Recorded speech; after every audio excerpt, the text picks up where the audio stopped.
land that the world now calls Algeria has carried the name Tamart in the hearts of its people. Since the first human voices shaped words beneath its skis, Tamart and Lekbil, the land of the free people, a name whispered across millennia, because freedom was woven into its very soil long before any conqueror dreamed of claiming it. This earth knew the footsteps of the earliest modern humans when the Sahara bloomed green with rivers and lakes, when elephants and crocodiles roamed where golden dunes now stretch endlessly, when the first artists pressed ochre-stained hands against rock shelters in the Tassili Enager, and painted scenes of hunters chasing antelope beneath a sky thick with stars, women dancing in circles adorned with beads and feathers, enormous cattle with painted horns grazing peaceful herds that fed entire clans. These were the ancestors of the Amazigh, the free people, the Amazigh whose language still echoes in mountain villages and desert oases, whose blood flows unbroken in every child born today between the blue Mediterranean and the endless sands. They learned to read the slightest whisper of wind that promised rain, to follow seasonal pastures with flocks of goats and sheep, to carve spirals and labyrinths on boulders that spoke of journeys to other worlds. They built massive stone tombs on windswept hilltops, orienting them toward the rising sun, so the souls of the departed would find their path. When the climate shifted and the Great Lakes dried into shimmering salt pans, they adapted without complaint, becoming masters of survival long before the camel crossed from distant Arabia.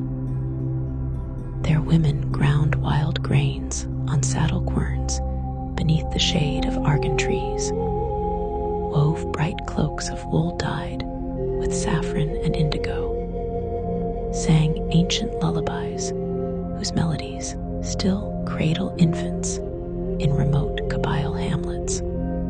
Their men rode bareback across the flint-strewn Hamada, guiding themselves by constellations they named in a tongue older than any empire. Time flowed onward like the hidden rivers beneath the desert. Around the 12th century before the Common Era, bold sailors from the eastern Mediterranean, the Phoenicians with their long black ships and painted prow eyes, began anchoring along the northern coast.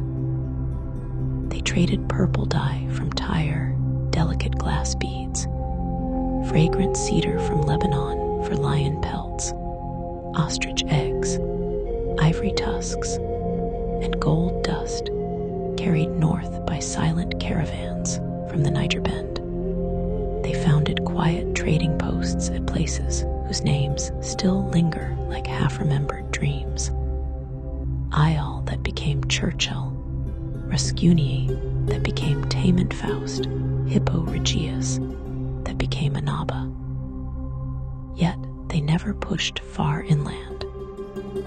The high plateaus and jagged mountains belonged to the Amazigh, who watched these sea people with cautious eyes, trading when it profited them, melting away into cedar forests when it did not. Then rose Carthage, daughter of Phoenicia, a city of towering walls and merchant princes whose ships ruled the western Mediterranean. Carthage grew wealthy and arrogant, sending armies westward, demanding tribute from Berber tribes. Some tribes resisted fiercely, others bent like reeds before the storm. A few allied for their own advantage. But everything shifted when Carthage and Rome locked in mortal combat across the sea. In 202 before the Common Era, a young Berber prince named Massinissa, king of the Eastern Masalik, stood at the crossroads of history. Tall, hawk-faced, educated in Carthaginian courts, fluent in Punic, trained from childhood to ride and wield spear, Massinissa dreamed of a single Numidia, uniting every tribe from the salt marshes of the Sietes to the cedar-clad Atlas. When Hannibal ravaged Italy, Massinissa first rode for Carthage, yet after years of war turned against the great general, Massinissa read the winds of fate. He brought his matchless Numidian cavalry, riders who needed no saddles, who could loose arrows backward at full gallop, to the banners of Scipio Africanus.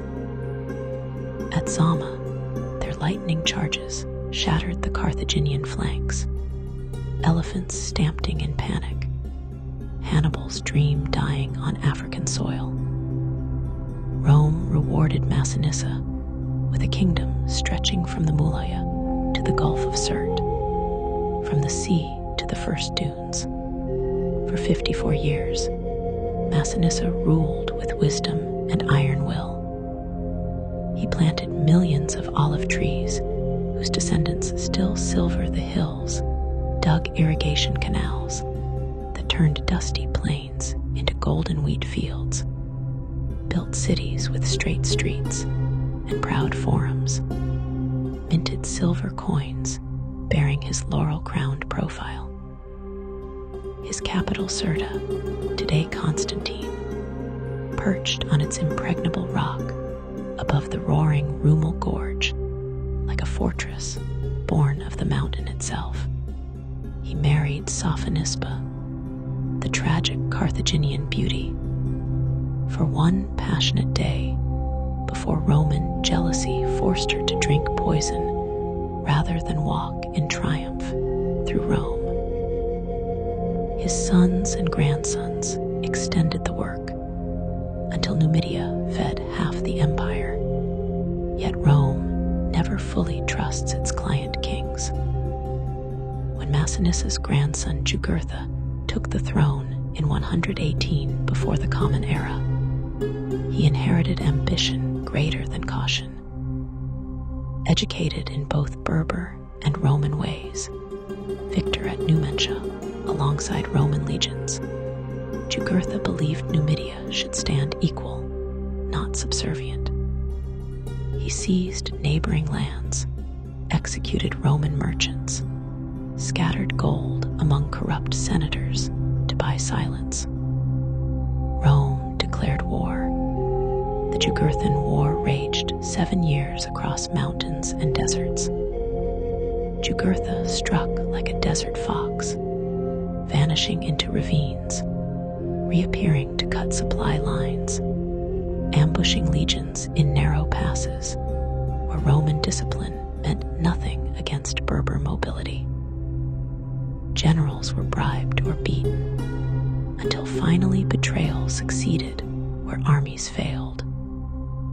Jugurtha's own father-in-law, King Bacchus of Mauritania, lured him to talks and delivered him in chains. Paraded through Rome in golden shackles, Jugurtha walked with head high before being flung into the Tullianum to starve. His last words rang out, "Cold is your city, Romans, and greedy for kings." Numidia became province. For 5 centuries, Roman peace, heavy yet fertile, lay across the land.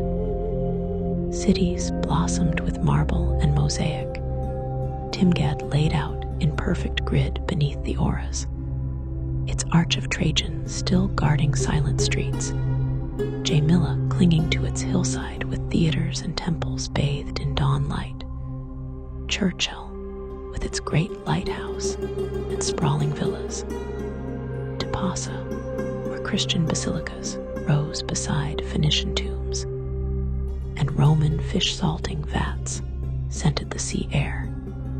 Olive oil from countless presses lit lamps from Britain to Syria. Berber horsemen rode in auxiliary cohorts across the empire, some rising to command, one even to the purple, Septimius Severus, born in Leptis Magna of ancient Lipico-Berber blood, who ruled Rome when the 3rd century dawned. Christianity spread early along trade roads. Tertullian thundered from Carthage. Cyprian died martyr beneath Roman swords. And in the small town of Thagast in 354 was born Aurelius Augustinus to a Berber mother and Roman father. Young Augustine studied in Madoros and Carthage, taught rhetoric in Hippo Regius, wrestled with Manichaeism, and lust until a child's voice in a Milan garden bade him take up and read, and the confessions poured from his pen, words that still shape souls 16 centuries later. Then came the Vandals sweeping from Spain in 429, Germanic warriors who carved a kingdom lasting a century. Byzantium reclaimed the coast, rebuilding walls, raising golden mosaics. But inland, the Berber mountains remained their own world. And from the Arabian desert came new riders bearing a faith that promised equality before one God. In the year 670, Arab armies reached Ifriqiya. Uqba ibn Nafi founded Kairouan, then rode westward until his spear touched the Atlantic, proclaiming no land left to conquer. But the Berbers disagreed. From the Auras rose a queen, a prophetess Dahia called Al-Kahina, the seer. Tall, dark-eyed, commanding, she united Christian, Jewish, and animist tribes against the invaders. For years, she held the mountains, defeating Arab armies twice, ruling a free Berber kingdom from Kencella to the borders of Tripolitania. Finally, in 703, near a well still bearing her name, she fell fighting to the last. Legend says she bade her sons join Islam so that one day Berber blood would rule the faith that sought to rule them. And so it came to pass. Within decades, Berbers embraced Islam in waves, drawn by its message of justice. Then they seized the standard. The Rustumids founded Tahert, a city of tolerance where Ibadi imams welcomed Sunni, Christian, and Jew. The Zirids ruled from Ashir and later Bajaya. The Hamidids built the fairy tale citadel of Beni Hammad, with palaces of carved stucco and gardens cooled by fountains.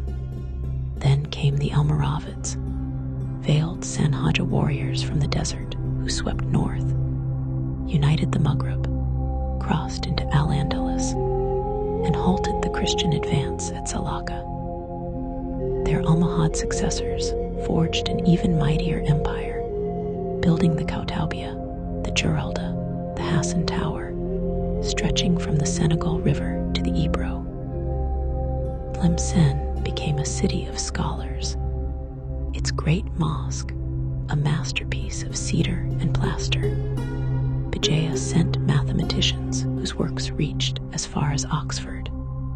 Yet no empire endures forever. In the 15th century, Spanish crusaders seized coastal presidios, Oran, Mers el-Kebir, Buji. The people of Algiers sent desperate envoys across the sea to the Ottoman Sultan. In answer came Araj and Khizr, the brothers Barbarossa, red-bearded corsairs of genius. They They drove out the Spanish, made Algiers their capital, and when Araj fell at Tlemcen, Khizr, now Haradin, placed the city under Ottoman protection and received the title Beylerbeyi. For 3 centuries, the Regency of Algiers lived its unique life, half independent, half provincial, entirely alive. Its rulers were Deys elected for life, its army janissaries from Anatolia and local Swawa militias, its wealth coral and wool, wheat and leather, and the swift xebecs that preyed on Christian shipping from Iceland to the Levant. Algiers the White rose in tears above its perfect bay, a pyramid of mosques and palaces. The Kasbah, a labyrinth of shaded alleys where fountains sang and jasmine perfumed the night. Inland, the mountains kept their ancient freedoms. Kabyle villages governed themselves in Tajmat beneath sacred oaks. Kawi clans of the Oras paid tribute, only when it pleased them. Tuareg veiled in indigo rode the endless Sahara, and the Mozabites built their 5-walled cities around the miraculous oasis of the Mzab. This was the world on the morning of June 14, 1830. In Paris, a king tottered. Charles X sought glory to shore up his throne. The day of Algiers, Hussein owed money to 2 Jewish merchant families for wheat delivered years earlier. The French consul Duval insulted the day repeatedly. On Easter Sunday, 1827, the Dey tapped the consul lightly with his fly whisk in anger. France demanded impossible apologies. Blockade followed for 3 years. Then came invasion. 37,000 soldiers landed at Sidi Faraj beneath roaring cannon. The Dey's forces, brave but few, crumbled. On July 5, Algiers surrendered. Hussein Dey sailed into exile with what treasure he could carry. France proclaimed merely a limited occupation. They did not understand they had lit a fire that would burn for 132 years. Settlers poured in. Pied Noirs granted the best lands. Indigenous people, suddenly called indigenes or musulmans, lost ancestral territories through legal trickery. Resistance flared instantly. In the West, a young Sufi scholar of Sharifian blood, Abd al-Qadir, only 25, accepted the oath of tribes beneath a turban of white. For 15 years, the emir built a real state, minting coins, forging cannons in makeshift foundries, administering justice, protecting Jews and Christians, negotiating treaties France signed then broke. His mobile capital shifted from Mascara to Tagdemt to the desert fastnesses. French generals employed La Terre Brûlée, burning villages, poisoning wells, massacring civilians. Abdelkader answered with lightning raids that struck fear into colonial hearts. Finally cornered, betrayed by Moroccan allies, he surrendered in 1847 on promise of safe passage to the Holy Land. France imprisoned him for 5 years before Napoleon III freed him. He spent his last decades in Damascus, saving thousands of Christians in the 1860 massacres, earning medals from every great power. His body was returned home in 1966 and lies now beneath Algerian soil, the first national hero. In the East Akhmet Bey held Constantine until 1837, defending the city house by house until French sappers blew breaches in the walls. In the south, the Ould City Cheikh fought for generations. In Kabylia, the Great Revolt of 1871, led by Cheikh Makrani and Cheikh Hadid, shook the colony before drowning in blood. More land seizures followed, more vineyards planted by European colons, more indigenous children barred from schools. Yet a new consciousness stirred. Young Algerians who learned French discovered the rights of man. They fought in French uniforms in 1914-1918, 173,000 of them, leaving 26,000 dead on European battlefields, returning to ask for the citizenship promised. Instead, they received the code to El Indigenet: arbitrary fines, collective punishment, travel permits. Messali Hadj founded the Étoile Nord-Africaine in Paris, demanding independence. Farhat Abbas, gentle pharmacist, wrote that Algeria had no existence before France and should be fully assimilated. France refused even that. The lesson was bitter and clear. May 8, 1945. Europe celebrated victory. In Saïdif, Gelma, Karada Algerians marched waving green and white flags, asking for the freedom they had helped win. Police fired. Settler militias rampaged. Airplanes bombed villages. Navy ships shelled from the sea. Tens of thousands died in weeks. The dream of partnership died forever. From that blood rose the certainty that only arms would bring freedom. In 1954, 9 young men, the Nouf Historiques, met in secret: Mostafa Ben Boulid, Larbai Ben Mhidi, Murad Didouche, Mohammed Boudiaf, Belkacem Krim, Rabah Bidat, Hassin Ait Ahmed, Ahmed Ben Bella, Mohammed Kaider. On November 1, they struck 70 places at once, Toussaint Rouge. The revolution began. 8 years of fire and sacrifice followed. In the Maquis of the Auras, Kabylia, Orani, Willias rose and fell. Ben Boulid died when a French booby-trapped radio exploded in his hands.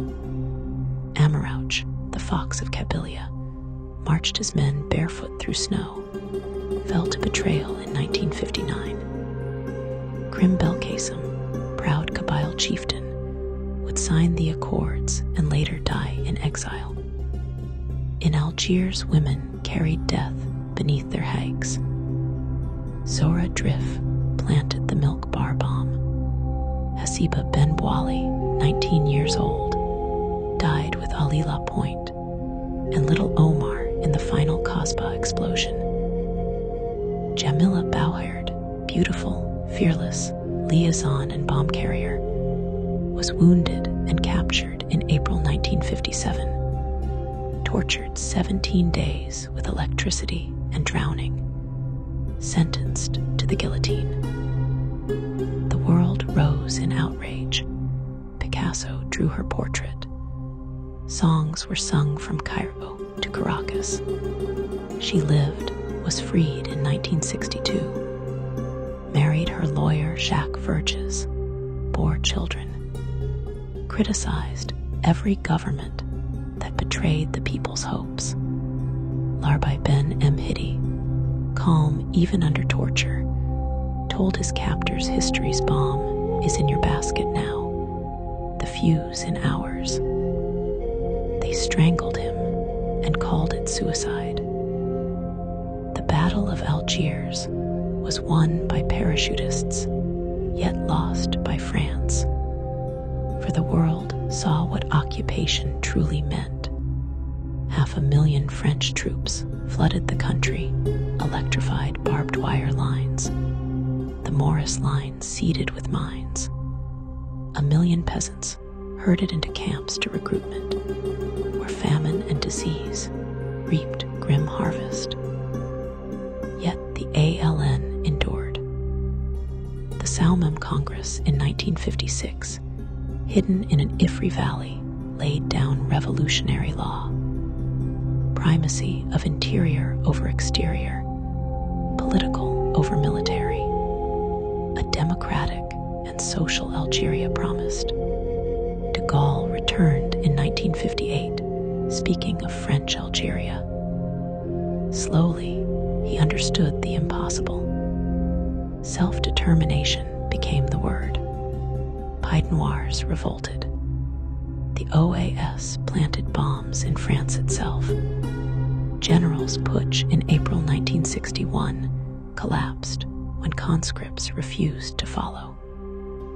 On March 18, 1962, the Evian Accords were signed. July 1 referendum, 99.7% yes. July 5, 1962, 132 years to the day after the French landed. Algeria rose free. Joy was immense, grief deeper still.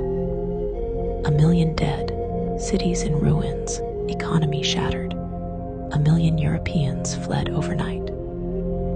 Ben Bella became president, then fell to Boumedienne's bloodless coup in 1965. Socialist revolution followed, land redistributed, factories nationalized, free schools, and hospitals for all women entering universities in waves. Oil money built cities. Arabicization swept education. Yet power concentrated in army and party hands. Boumedienne died suddenly in 1978. Chadli Benjedid opened markets slowly. Prices soared. In October 1988, youth rioted. The army fired. Hundreds died. Multi-party democracy was promised. The Islamic Salvation Front swept local elections, then the first round of parliamentary ones. On January 11, 1992, the army canceled the second round. Civil War, the Black Decade, engulfed the land. Armed groups massacred villages. The state responded with equal terror. 200,000 perished before exhaustion brought peace. Bouteflika ruled 20 years. First healer, later shadow, surrounded by corrupt brothers and cronies. By 2019, he sought a fifth term, though stroke silenced. Then the miracle, Hirak. Every Friday, millions marched peacefully, young and old, women unveiled beside women in hijab, chanting Silmia, yet Nahaga. They must all go. No broken windows, only songs and flags. The army finally forced Bouteflika's resignation. Generals went to prison for corruption. Abdelmajid Tebboune was elected amid low turnout, promising dialogue. COVID struck, then repression. Yet the spirit of 2019 lives on. Today, Algeria stands the largest country in Africa by land, 46 million souls, more than half under 30. Gas and oil flow. Solar farms begin to glitter across the Sahara. Startups bloom in Algiers and Iran. Ports modernize. Tourism returns to Roman ruins and Ottoman palaces. Tamazight is official beside Arabic. Women head courts, teach universities, command businesses. Borders with Morocco remain closed since 1994, but whispers of reopening grow. The army watches, sometimes heavy-handed, yet the people remember how to fill the streets. And in a quiet apartment overlooking the bay, lives the living flame of the revolution. Jamila Bouherd, born June 1935, 90 years old in 2025, frail yet luminous. Rumors of her death years ago were false, born of those who could not bear that such a symbol still walked the earth. She receives young visitors, publishes memoirs slowly, appears on feast days wrapped in white, eyes still bright with the fire that once defied torturers. She walks the Kasbah when strength allows, touching walls where Hasiba and Ali fell, smiling at children who know her only as the grandmother of the nation. Every July 5 fireworks paint the sky red, green, white above the bay. The martyrs' memorial glows gold.